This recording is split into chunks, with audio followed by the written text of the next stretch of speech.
بسم الله الرحمن الرحيم. السلام عليكم ورحمة الله وبركاته. في البداية أود أن أرحب بزميلي معالي السيد أنتوني بلينكن وزير خارجية الولايات المتحدة الأمريكية. طبعا اليوم نلتقي وقد مر عام على الحرب على غزة وتطور هذا الصراع وصولا إلى لبنان ومناطق أخرى في الشرق الأوسط. الاجتماع اليوم كان اجتماع مهم ومثمر. كان لدينا الفرصة لمناقشة أولا آخر التطورات في الحرب على غزة والطريق للوصول إلى حل، وطبعا الجهود المستمرة ما بين دولة قطر والولايات المتحدة الأمريكية وجمهورية مصر العربية والشركاء في المنطقة وصولا إلى حل أولا لوقف الحرب وإعادة وإطلاق سراح الرهائن والأسرى. للأسف يعني كان من بداية هذه الحرب ونحن نحذر من تطور وتوسع الصراع إلى أيضا مناطق أخرى في الشرق الأوسط، ونرى أن اليوم أيضا الحرب اتسعت إلى لبنان ومناطق أخرى. فلذلك كان النقاش بسبل إيقاف الحرب في لبنان أخذ حيز كبير من مناقشاتنا اليوم، وكيفية التوصل إلى حل عاجل لوقف هذا العدوان على لبنان الشقيق والالتزام بقرارات مجلس الأمن ولا سيما القرار 1701. رأينا للأسف في الأيام الماضية كثافة للهجمات الإسرائيلية في قطاع غزة خصوصا في المنطقة الشمالية، وندين هذا الحصار على شمال غزة والقصف الممنهج للمستشفيات ولمخيمات اللجوء. ورأينا أيضا الوضع يتطور إلى إسقاط براميل متفجرة على الأشقاء في غزة. ونرى أن هذه المرحلة المؤلمة التي نمر فيها في المنطقة يجب أن تنتهي بأسرع وقت، ويجب أن يتحلى الجميع بروح المسؤولية تجاه الأبرياء والمدنيين في المنطقة. أيضا كان لدينا فرصة للحديث على أهمية إيجاد حل مستدام للقضية الفلسطينية، وطبعا ما يسمى باليوم التالي لغزة، وهو الوصول للسلام في المنطقة بشكل عام. طبعا كان مناقشاتنا اليوم في هذا الملف مناقشات بناءة، وكان هناك كثير من المقترحات والنقاش حول هذه المقترحات. كيف من الممكن لنا أن نصل إلى وضع مستقر ومستدام في قطاع غزة وأيضا في الضفة الغربية، وصولا إلى الحل المستدام للقضية الفلسطينية، وطبعا إبقاء حل الدولتين هو المرجع الرئيسي لهذه العملية. أشكر معاليكم طبعا على زيارتكم للدوحة. الزيارة اليوم أتت في توقيت مهم جدا، وأتت في إطار جولتكم في المنطقة، ونحن متأكدين أننا بالشراكة والالتزام تجاه هذه الشراكة بين دولة قطر ودول المنطقة والولايات المتحدة من الممكن لنا أن نصل للسلام في المنطقة. شكرا معاليكم على تواجدكم معنا اليوم، ونتمنى كل التوفيق في استمرار جهودكم.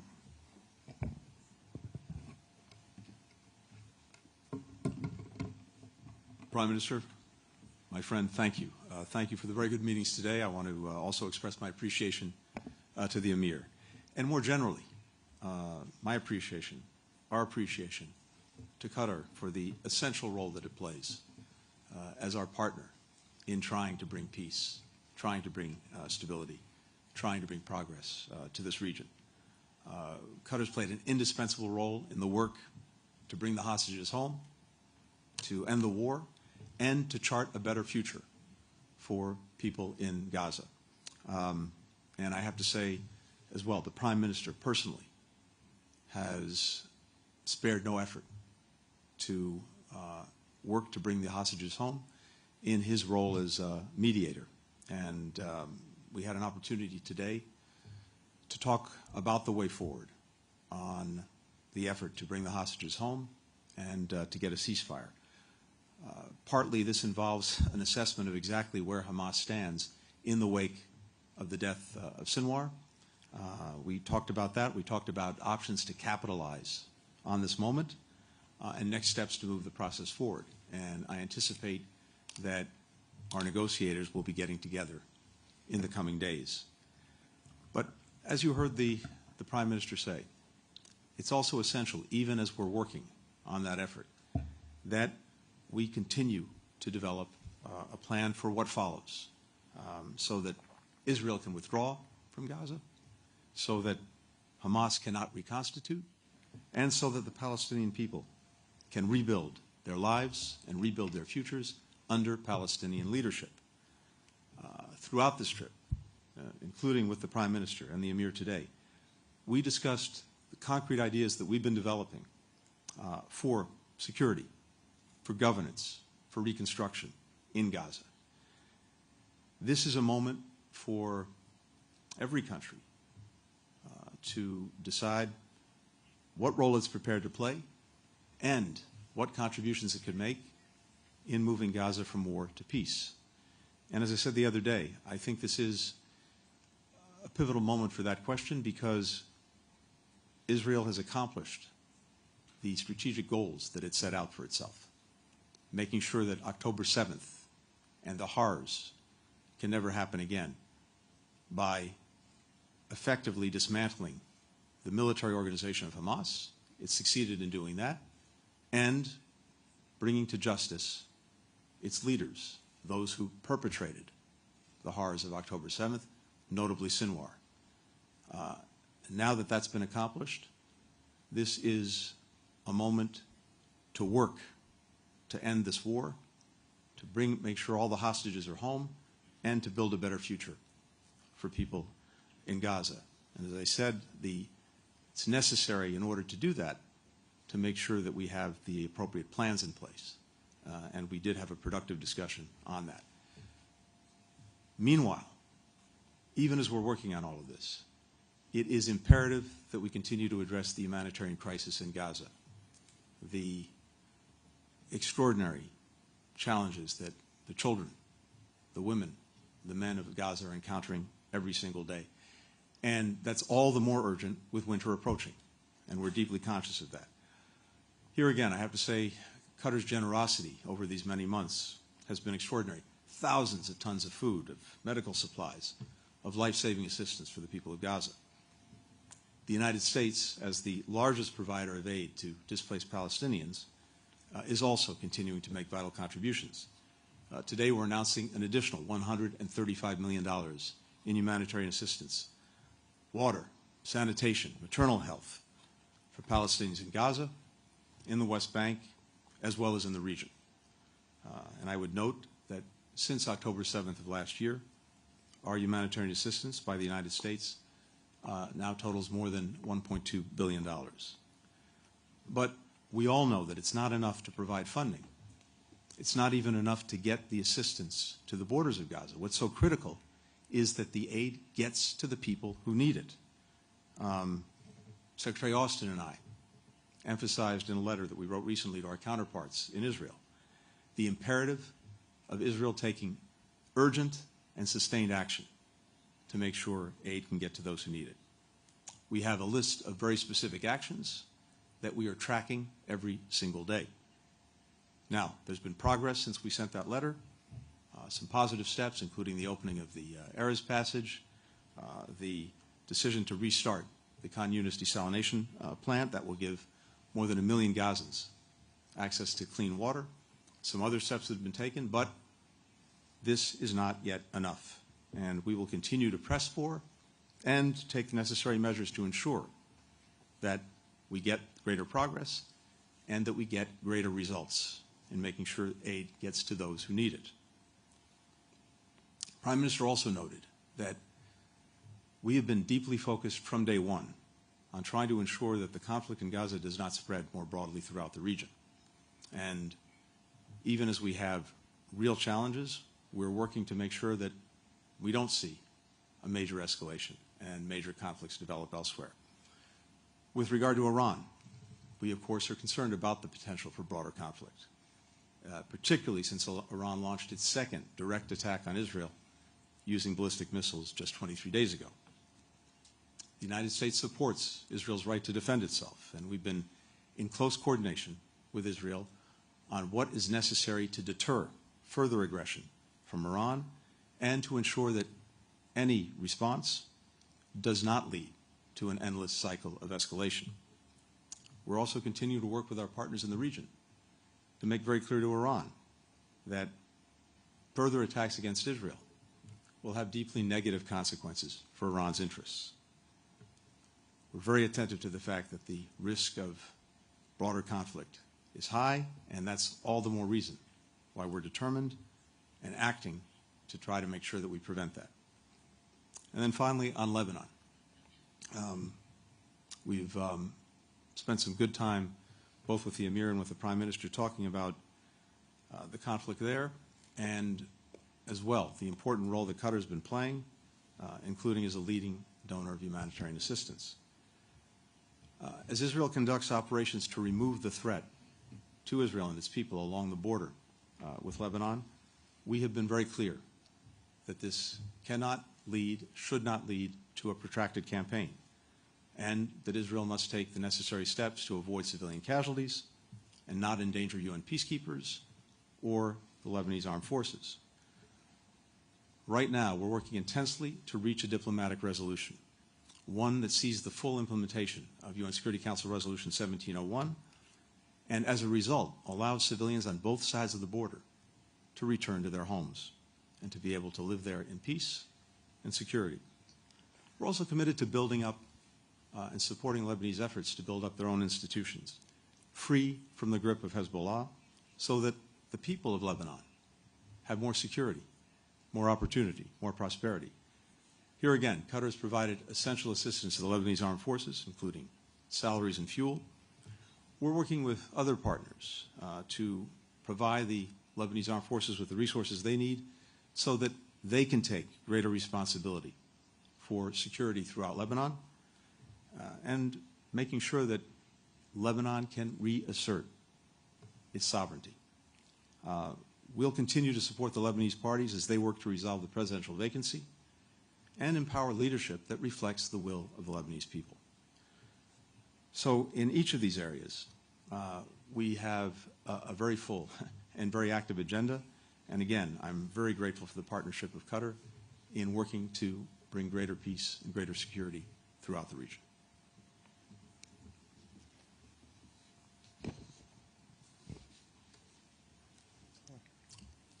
We're happy to take some questions. السؤال الأول من صهيب العصا قناة الجزيرة العربية.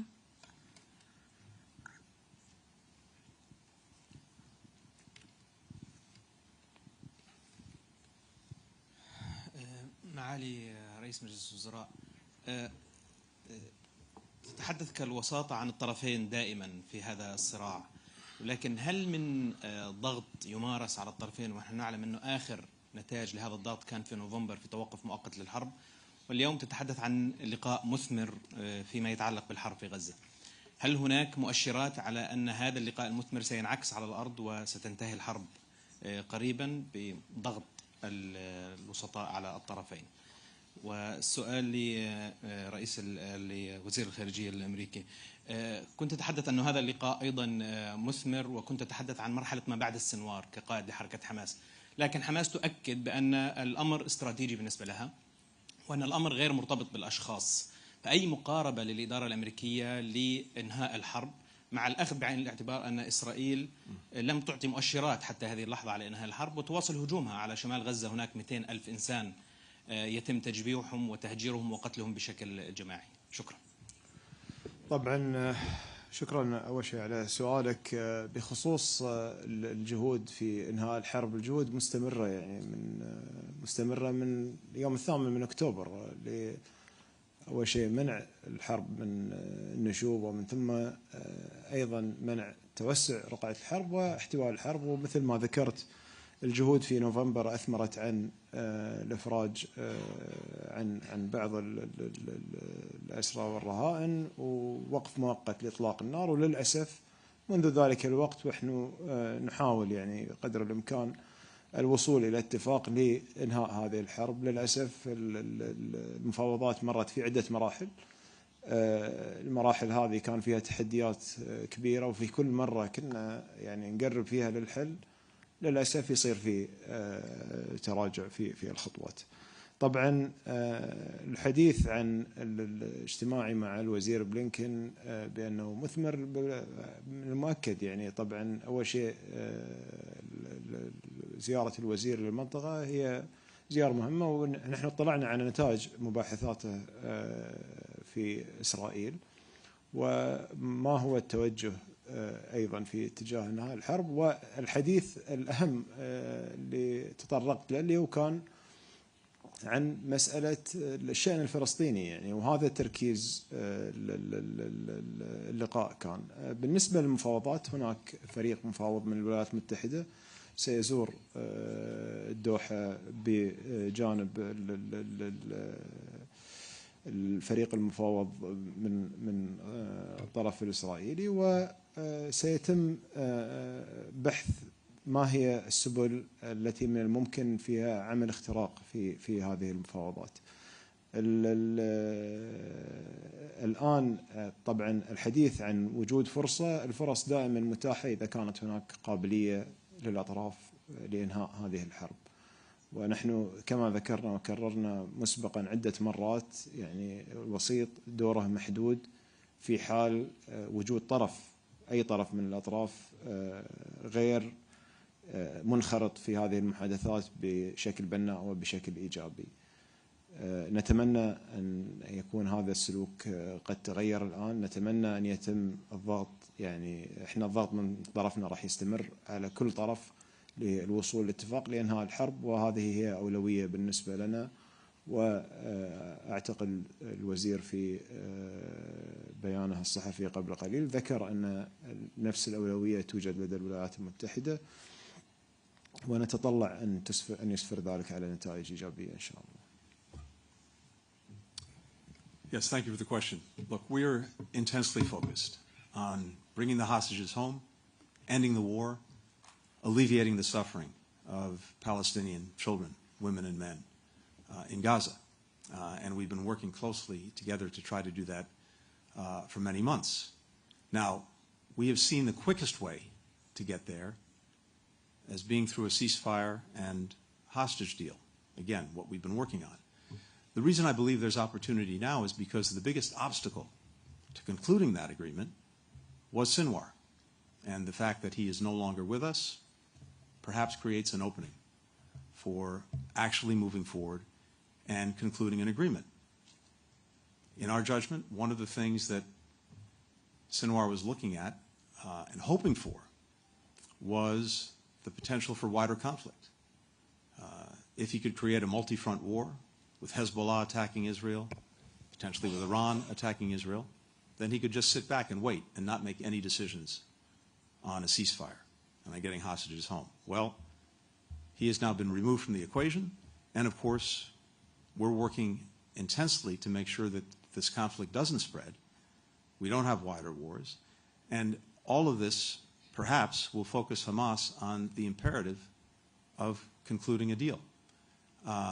If it cares about the people of Gaza, then it will engage, and it will conclude some kind of agreement. And that can be the critical first step to getting a sustained agreement, something that brings enduring peace and security. Now, the other part of this, as I said just a moment ago, is the importance, and I think even the urgency, of making sure that we have a plan for what follows, a plan that allows Israel to leave, that makes sure that Hamas can't reconstitute, and that supports the Palestinian people in the governance, the security, the rebuilding of Gaza. And we had very productive discussions on that question today as well. السؤال الثاني من توم بيتمان BBC. Thank you very much indeed. Mr. Secretary, you said just a moment ago you anticipate negotiators will be getting together in the coming days. Could you just give us a bit more detail, perhaps about when and who and how significant that is? And moving on to what's happening on the ground in Gaza, the war crimes lawyer Philippe Sands told the BBC yesterday that it is impossible to see what is going on now in Gaza and not say crimes are screaming out. We know that Linda Thomas-Greenfield told the Security Council the US is watching to ensure a, quote, policy of starvation is not being carried out by Israel. The newspaper Haaretz this month quoted 3 reserve soldiers in Gaza saying it was their impression that the so-called general's plan was being carried out. One said commanders openly refer to it. People sat and wrote a systematic order with charts and an operational concept, they said, at the end of which you were to shoot whoever isn't willing to leave. Now, we know the Israeli leadership denies this is happening because you asked them on Tuesday, but the former deputy head of Israel's National Security Council, Eran Etzion, has described northern Gaza as a very dangerous erosion of norms, saying that war crimes may be taking place, and if a soldier is expected to commit these, they must refuse. So my question is, do you agree with that? If an Israeli soldier is ordered to carry out any part of this apparent plan today, should they refuse? And Mr. Prime Minister, do you agree with the Americans' assessment that Yahya Sinwar was the chief obstacle to a ceasefire deal? And following that, I mean, who are you talking to in Hamas at the moment? Are you getting any engagement? Are they prepared to come back to the table? Thank you. Great. Thank you, Tom. First, on negotiations, on negotiators, on the when, where, the who, can I provide more information? The answer is no. But that will unfold in the coming days. All I can tell you is what I said earlier, and what the Prime Minister noted is that we do anticipate that the negotiators will be getting together in the coming days. And again, what we really have to determine is whether Hamas is prepared to engage. And I believe that we'll be able to do that starting in the coming days. With regard to the so-called general's plan in the north, let me just say again, first, the United States fully and fundamentally rejects it. Second, as I told you the other day, the government of Israel says that it is not the policy of Israel, and also rejects the plan. We reject any effort to create a siege, to starve people, to hive off northern Gaza from the rest of Gaza. We've been very clear about that. We'll remain very clear about that. But again, from the words of the Prime Minister directly to me, that is not Israel's policy. Second, we're intensely focused on the situation for people in Gaza, and particularly making sure that they get the assistance they need, but also making sure that the norms of international humanitarian law are upheld. And indeed, the letter that Secretary Austin and I wrote recently to our counterparts is based on that fundamental premise. And everything that we're doing and everything that we're focused on involves making sure, to the best of our ability, that those norms are upheld and that we're maximizing the ability both to protect people and to make sure that they're getting the help that they need. And as I said a few moments ago, this is a matter of great urgency and intense focus for us right now and in the days ahead.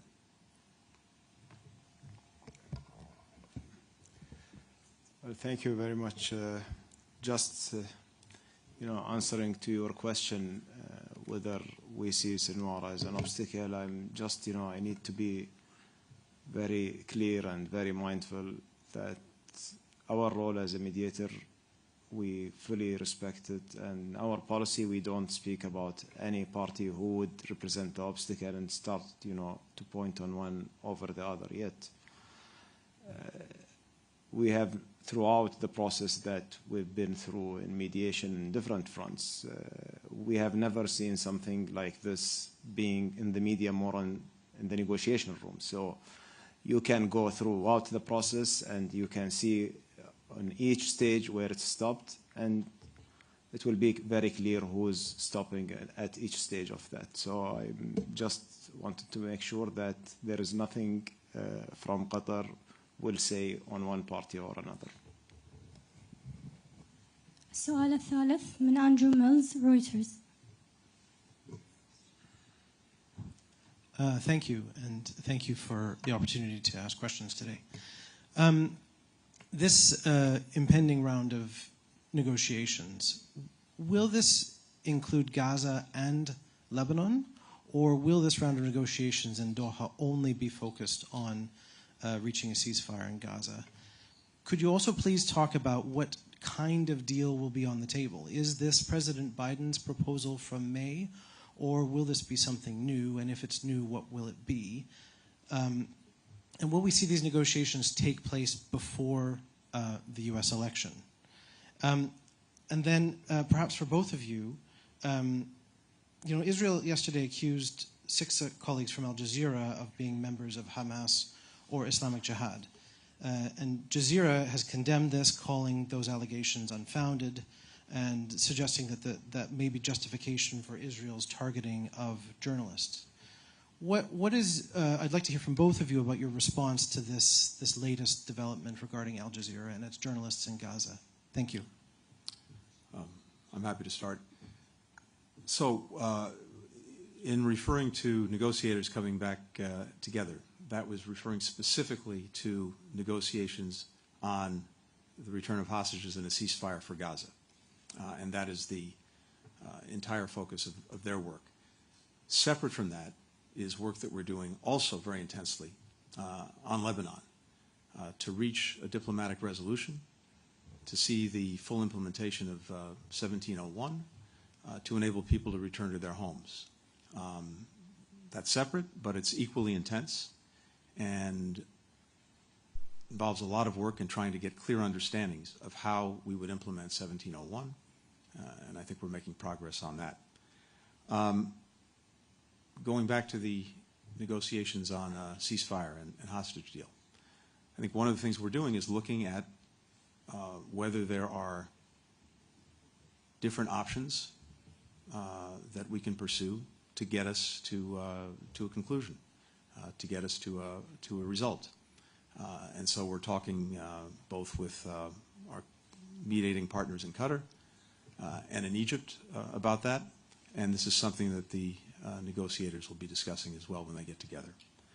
With regard to the report on Al Jazeera, I can't speak to the veracity of that report. It clearly needs to be examined. We very much support the work of journalists in Gaza and everywhere else around the world, including in areas of conflict. And we're equally determined that journalists be protected. Far too many have lost their lives in Gaza. We're determined to do what we can to ensure that, again, they can do their work as safely and securely as possible, recognizing that in any conflict zone, of course, there's inherent danger. But it's imperative that this work continue. The United States strongly supports it. Well, I'm sorry, I just need, because there was a part of your question previously I didn't answer, I missed it. It's my mistake. I didn't bring my pen, so, and your question was too long, honestly, so, I mean, regarding our communication with Hamas and the leadership after Sinwar, yes, we re-engaged with them. We've been in engagement with the representative from the political office in Doha. We had some meetings with them the last couple of days. I believe that until now there is no clarity what will be the way forward or the clear position. But the position that we had with us, at least throughout the meeting or what we have sensed, it was the same position as the last paper stated. And basically, I think this would be their starting point until they come up with a further position. Regarding your question about Al Jazeera journalists, first of all, you know, Al Jazeera is an independent media institution that run out of Doha, and we are very proud of it as an institution that has it's gained the respect around the world. Its coverage for different conflict zones been commanded, and I think this is not only covering the conflicts in the Middle East, even we see their coverage, whether it's on the war in Ukraine or other areas in the world, and we have never seen the journalists being treated the way that's been treated in Gaza, unfortunately. Second, that we expect that Al Jazeera, they are running at the highest international standards, and they are going to, if there are any premises to these accusations, that they are going to take care of the measures that's needed for their journalists. But also we need to know that we learned throughout this war that we cannot take those accusations of Israel for face value, because we've been subject to that, and one of the mission of Qatar Reconstruction Committee in Gaza was bombed by the IDF, claiming that there are Hamas tunnels under it, and these holes that they have showed to the media, apparently confirmed by the Israeli officials, those are water wells that been there for decades. So I would look further on that accusations before taking it like this for granted. And finally, I just echo what the Secretary has mentioned about the protection of the press in different conflict zones. It's necessarily, it's mandatory in the international law, and I think that there is no any justification for targeting the press, nor the civilians, of course, but the press, especially in the war zones. Whatever the justification is, I think it's not acceptable. السؤال الرابع والأخير من فرنوش أميري AP News. Thank you, Secretary Blinken and Prime Minister, for taking questions. My question is, we've reported that there's an Egyptian proposal on the table that Qatar supports for a short pause in fighting, in which Hamas would release a handful of hostages and humanitarian aid deliveries would be increased. What is the status of that proposal after, Secretary Blinken, after your discussions with Israel and Arab partners this week, including the Prime Minister?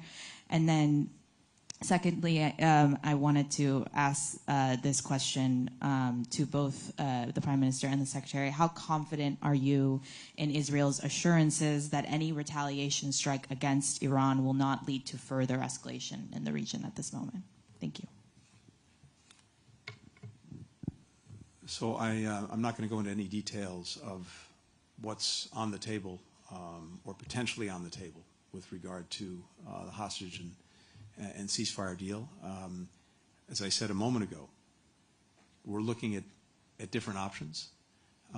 But as you heard the Prime Minister say, we haven't yet really determined whether Hamas is prepared to engage. But the next step is getting the negotiators together, and I anticipate we'll know and we'll certainly learn more in the coming days. The bottom line is that, again, the quickest way to actually get hostages home, to actually get much more relief to the Palestinian people who so desperately need it, and to stop the conflict is through such an agreement. And at the same time, as I said, we also have to be working on, as we are, the plans for what would follow. But we'll know more, I think, in the coming days. But again, the fundamental question is Hamas serious? My hope is that, again, in our judgment, Mr. Sinwar was the biggest obstacle to actually concluding an agreement. My hope is that now their minds will be concentrated and we can get there and make progress. As I said also a moment ago, we strongly support Israel's right to defend itself.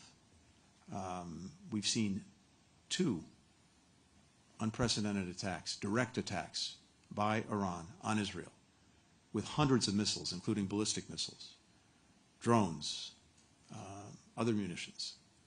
And thanks to the work we and a number of other countries did, Israel was able to defend itself, but these were extraordinarily dangerous, particularly with the potential for leading to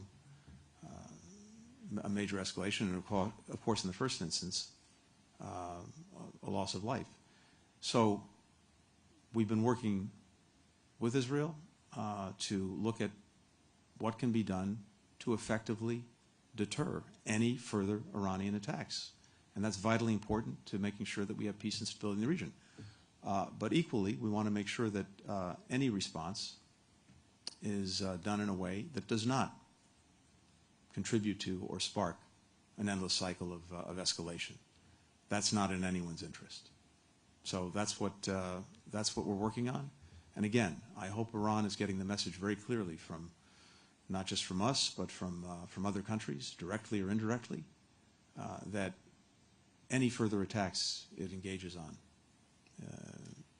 toward Israel really risk fundamentally its interests. And what we need to see is a de-escalation of this, and that in turn, I think, can also contribute to all of the efforts we're making in other parts of the region, including with regard to Lebanon, and including, of course, with regard to Gaza. So we're focused on this very intently, and let me leave it at that. Just if you allow me to comment on the first part of your question, just to make sure that things are clear. We are closely coordinated with Egypt on any kind of initiatives that will emerge on the table. Today, there are an ongoing discussion between Egypt and Hamas. We hope that these discussions will yield to something positively, and the discussion that will come afterward, it will be a follow-up for that. So we are hoping to achieve something, as we are all serving the same goal. Regarding the potential escalation or what's happening right now in the region, Qatar policy remains the same, that we want to avoid any escalation from getting further. We are trying to talk to all the parties, and that's what's been doing for the last year now, in order to contain the situation and to avoid any escalation from erupting to a regional war, which all of us, I think, we want to avoid. Our objective is to stop the war in Gaza, to stop the war in Lebanon, and to reach a comprehensive ceasefire in the region. I believe the region been through a lot, especially in the last year, and it's enough. It's the time now for us to be more focused on bringing peace to our people in that region, and to focus on their prosperity and development, rather than just speaking about conflict and seeing just